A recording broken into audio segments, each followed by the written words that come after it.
I'm going to share with you one of my favorite dinners.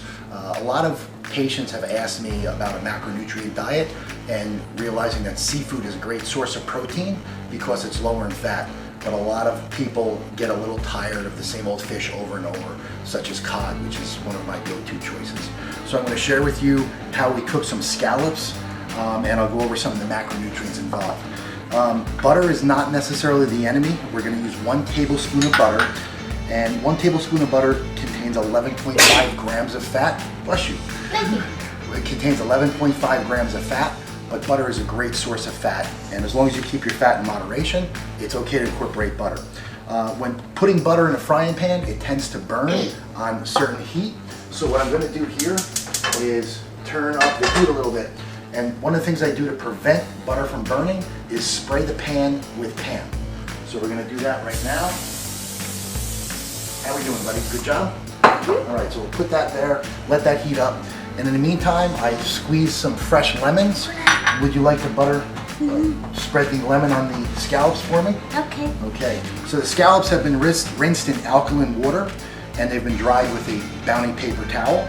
And just to re-moisten them, we're going to use some fresh squeezed lemon juice, and we're going to cover that with some Old Bay seasoning.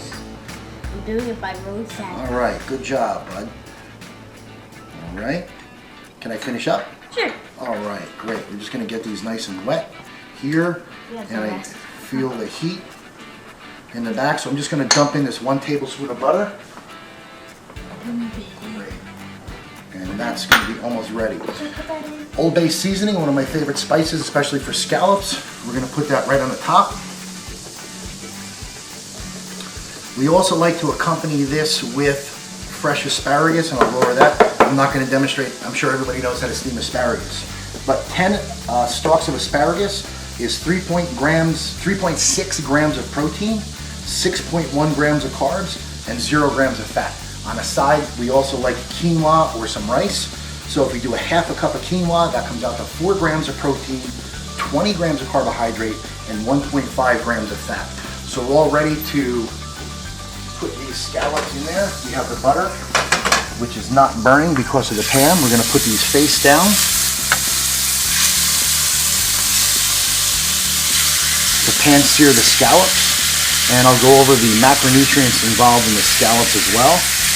So these have a little lemon on the other side. So I'm just going to put a little more lemon there and cover that with some more Old Bay seasoning. So the serving that I recommend for my body weight personally is 6 ounces of scallops. And the 6 ounces of scallops is 40 grams of protein, 0 grams of carbs, and 2.5 grams of fat. So the 6 ounces of scallops with the asparagus and the quinoa, the total meal comes to 47.6 grams of protein, 26.1 grams of carbohydrate, and only 15.5 grams of fat. You ready to eat dinner, buddy? Mm-hmm. All right, give me a high five.